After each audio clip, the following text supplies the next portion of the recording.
Hello everyone. आज हम लोग सीखने वाले हैं कंट्रोल स्टेटमेंट्स। तो कंट्रोल स्टेटमेंट्स में हम लोग क्या क्या सीखेंगे। आज हम सीखेंगे इफ क्या होता है, फॉर, ब्रेक, कंटिन्यू और व्हाइल क्या होता है। और दो तीन है जैसे कि डू व्हाइल है या स्विच है, लेकिन हम लोग बस इन पांच को सीखेंगे आज। तो कंट्रोल स्टेटमेंट्स होता क्या है, मैं आपको एक रियल केस सिनेरियो का एग्जांपल देता हूँ। समझिए कि आप एक एक कैब बुक कर रहे हो या कोई ऑटो बुक कर रहे हो, ओला या उबर यूज करके। तो समझिए आपने एप्लीकेशन खोला एंड आपने देखा कि अच्छा मुझे ऑटो चाहिए, तो सारे ऑटो के ऑप्शंस आपको दिखाई देंगे। फिर आप अपना ऑटो सेलेक्ट करोगे एंड चले जाओगे। वैसे ही अगर आपने कार सेलेक्ट किया तो सारे कार के ऑप्शन दिखाओगे, देखेंगे। तो ये अगर जो है कि अगर इफ किसी ने ऑटो सेलेक्ट किया तो ऑटो के ऑप्शन दिखाओ, अगर इफ किसी ने कार सेलेक्ट किया तो कार के ऑप्शन दिखाओ। ये सभी जो चीजें होती हैं जो कोड को एक जगह फ्लो करती है, एक दिशा में लेके जाती है या दूसरी दिशा में लेके जाती है, इनको बोलते हैं कंट्रोल स्टेटमेंट्स। तो ये सारे जो कंट्रोल स्टेटमेंट्स हैं, इनको यूज करके कोड को हम लोग एक या दूसरी दिशा में, जैसे कि एल्गोरिथम्स में होता है, हम लोग एक से दूसरी दिशा में इनको टर्न करके लेके जाके फिर कोड अपने तरीके से डिजाइन कर सकते हैं। तो सबसे पहले हम लोग इफ के बारे में लिखेंगे। समझिए कि दो इनपुट्स हैं, A and B. For example समझिए ए है, ओके इसको ले लेते हैं ऐसे इनपुट में,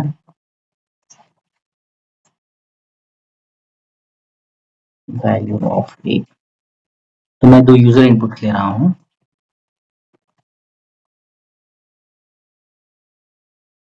वैल्यू ऑफ बी।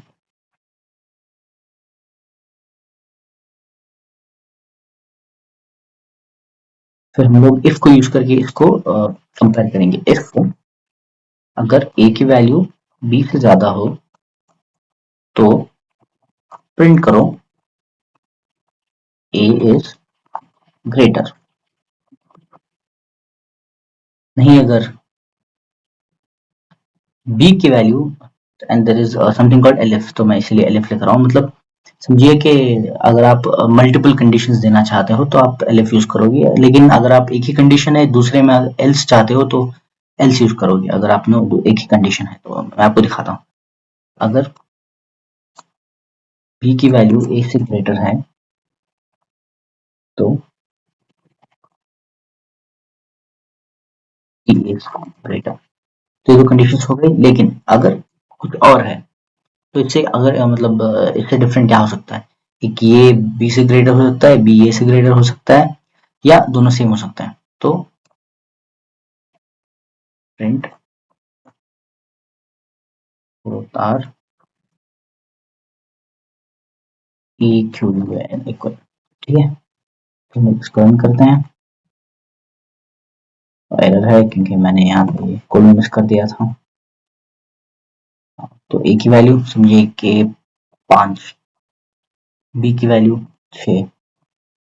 हाँ, तो बी इज ग्रेटर। हम लोग वापस से रन करते हैं। ए की वैल्यू 6 और बी की वैल्यू भी 6, बोथ आर इक्वल। तो ऐसे इफ मतलब इफ स्टेटमेंट काम करता है। अब लोग हम नेक्स्ट मूव करेंगे फॉर के लिए। तो फॉर इसके लिए होता है, समझिए आपके पास एक लिस्ट ऑफ आइटम्स है एंड आपको हर एक आइटम के अंदर जाके आपको फाइंड करना है कि है क्या। या अगर आप जो भी लिस्ट ऑफ आइटम्स हैं उतने अगर आप इटरेशंस करना चाहते हो। For example easy easy example लेते हैं। समझिए आपके पास है एक list of item, list of integers है 1, 2, 3, 5, एंड देन आप प्रिंट करना चाहते हो इन आइटम्स को। तो आप इसको प्रिंट कैसे करोगे? एक तो है कि आप डायरेक्ट प्रिंट लिख दो एंड आप लिस्ट को रखो, तो ये सारे प्रिंट हो जाएंगे। देखिए, लेकिन अगर आप चाहते हो कि एक एक करके आइटम आइटम प्रिंट हो तो आपके पास ऐसा हो सकता है, जीरो लिख सकते हो यहाँ पे, फिर इसको कॉपी करके 1 लिख सकते हो। तो ये पहले पहले 1 फिर 2 ऐसे करके आप 5 लिखना होगा आपको। या सबसे इजी चीज है ये फॉर लूप। फॉर आई एक वेरिएबल है इमेजिनरी, अगर आप यहाँ पे के तो के ले सकते हो, नो प्रॉब्लम। फॉर के इन लिस्ट, मतलब जब हम लोग k लिखेंगे यहाँ पे या i लिखेंगे, जो भी वेरिएबल लिखेंगे, तो ये इंडिविजुअल एक आइटम पे असाइन हो जाएगा। मतलब शुरू में k की वैल्यू होगी 1, उसके बाद 2, 3, 4, 5। तो for k in list print k, simple. आपने देखा इंडिविजुअल आइटम्स प्रिंट हो गया। इसके साथ आप खेल भी सकते हो, a+1 अगर आपको कुछ ऐड करना है, 2, 3, 4, 5, 6, देखा आपने। तो ऐसे फॉर लूप यूज होता है। अभी हम लोग नेक्स्ट सीखेंगे क्या है हमारे पास, हम लोग सीखेंगे ब्रेक। तो ब्रेक क्या होता है? अगर आप अपने कोड को ब्रेक कर देना, मतलब अगर आप एक लूप को ब्रेक करके या कोड को ब्रेक करके मूव होना चाहते हो, तो ऐसी चीज़। फॉर एग्जाम्पल मैं आपको दिखाता हूँ। समझिए आपके पास एक लिस्ट ऑफ आइटम्स हैं। समझिए कि आपके पास एक लिस्ट ऑफ स्ट्रिंग्स हैं, लिस्ट ऑफ स्ट्रिंग आइटम्स हैं। इसको निकाल देते हैं। समझिए कि आपके पास है ऑरेंज, बनाना, एप्पल।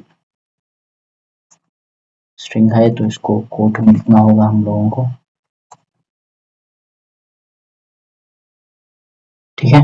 अभी ये पहले इसकी वैल्यू होगी, k की वैल्यू होगी ऑरेंज, उसके बाद बनाना की वैल्यू, k की वैल्यू होगी बनाना, फिर एप्पल। अगर आपको ब्रेक करना है तो समझिए कि हम लोग आप लिखोगे इफ, समझिए कि आपको एप्पल पे ब्रेक करना है, ठीक है, या बनाना पे ब्रेक करना है। तो if k is equals to banana then break. अभी क्या होगा, ऑरेंज प्रिंट होगा, फिर बनाना प्रिंट होगा, फिर since value of k is equal to banana, apple print नहीं होगा। फॉर एग्जाम्पल दिखाते हैं, देखा आपने। तो ब्रेक ऐसे यूज होता है अगर आपको कोड को ब्रेक करना है। अभी हम लोग कंटिन्यू का एग्जाम्पल लेंगे, इसी को यूज करेंगे। तो समझिए आपके पास एक वापस लिस्ट ऑफ आइटम्स है, ऑरेंज, बनाना, एप्पल। एंड अगर आप चाहते हो कि कोड वापस से लूप में जाए and next set of statements continue ना हो, तो कंटिन्यू इसलिए यूज होता है इफ अगर आप चाहते हो कि लूप काम करता रहे एंड बाकी के स्टेट। ब्रेक कैसे क्या काम किया, ब्रेक फॉर एग्जाम्पल मैं आपको ऐसे करके समझाऊंगा, शायद आपको समझ में आ जाएगा। हाँ, तो समझिए मैं ब्रेक यहाँ पे लिख रहा हूँ। तो यहाँ पे क्या होगा, सिर्फ ऑरेंज प्रिंट होगा, क्योंकि नेक्स्ट वैल्यू जब बनाना आएगा तो बनाना प्रिंट होगा, क्योंकि कोड ब्रेक हो जाएगा, कोड एंड हो जाएगा। देखा आपने, सिर्फ ऑरेंज प्रिंट होगा। लेकिन कंटिन्यू में क्या होगा कि continue next set of statement को इग्नोर करके वापस से ऊपर जाके फिर एप्पल पे प्रिंट करेगा। फॉर एग्जाम्पल मैं कंटिन्यू के बजाय ब्रेक के बजाय कंटिन्यू लिखने वाला हूँ। तो शुरू में क्या होगा, के की वैल्यू होगी ऑरेंज, उसके बाद के की वैल्यू होगी बनाना। एंड बिकॉज के की वैल्यू बनाना होगी तो ये क्या करेगा, वापस से लूप में आ जाएगा एंड इसको प्रिंट नहीं करेगा। लेकिन फिर जब एप्पल होगा तो इसको एप्पल को प्रिंट करेगा। एग्जाम्पल दिखाता हूँ, देखा आपने। तो ये ऑरेंज को प्रिंट किया, उसके बाद इसकी वैल्यू बनाना थी, तो ये नेक्स्ट सेट ऑफ स्टेटमेंट्स को इग्नोर करके वापस से लूप में चला गया। एंड देन फिर एप्पल को जब इस के की वैल्यू वापस से एप्पल हुई तो वापस से प्रिंट किया। लेकिन ब्रेक में क्या हुआ, ये जब ऊपर आया तो इसको पहले ऑरेंज, के की वैल्यू ऑरेंज थी तो ये नो प्रॉब्लम प्रिंट किया। लेकिन जैसे ही बनाना हुई तो इस ये लूप को भी ब्रेक कर गया एंड कोड को भी ब्रेक कर गया, मतलब एंड हो गया ऐसे टाइप में, ठीक है। अभी हम लोग नेक्स्ट एग्जाम्पल लेंगे वाइल का।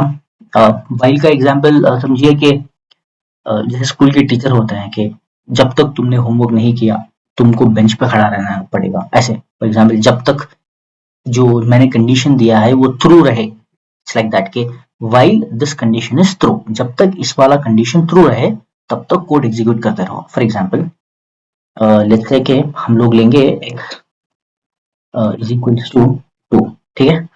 तो x की वैल्यू हम लोग 2 लेने वाले हैं। While x is lesser than equal to 5 print x, and x is lesser than equal to 5 print x। अभी हम लोग क्या करेंगे, x is equals to x plus 1। हम लोग क्या करने वाले हैं यहाँ पे, x की वैल्यू 2 है एंड ऑब्वियसली इसका मतलब है कि वो लेसर देन इक्वल टू 5 है, मतलब लेसर देन 5 है। जब तक x की वैल्यू लेस देन 5 हो या इक्वल टू 5 हो, तब तक तुम इस वाले लूप को रन करते रहो, इसका मतलब, ठीक है। तो ये x की वैल्यू 2 होगी तो ये प्रिंट करेगा 2। उसके बाद हम लोग x की वैल्यू इंक्रीज कर रहे हैं इसकी वजह से, x प्लस 1 मतलब तो x की वैल्यू हो गई 3, फिर आएगा, फिर प्रिंट करेगा, फिर प्रिंट करेगा जब तक इसकी वैल्यू 5 ना हो। जैसे ही 5 के ऊपर चला जाएगा ये प्रिंट करना बंद कर देगा। जैसे कि हाँ, तो पहले x की वैल्यू 2 थी, फिर 3 हुई, फिर 4 हुई एंड फिर 5 हुई। जैसे ही x की वैल्यू 6 हुई तो ये अनट्रू हो गया, मतलब ये फॉल्स हो गया, तो ये स्टॉप कर दिया। तो ये है सब कंट्रोल स्टेटमेंट्स। हम लोग नेक्स्ट सीखेंगे user defined and built in functions.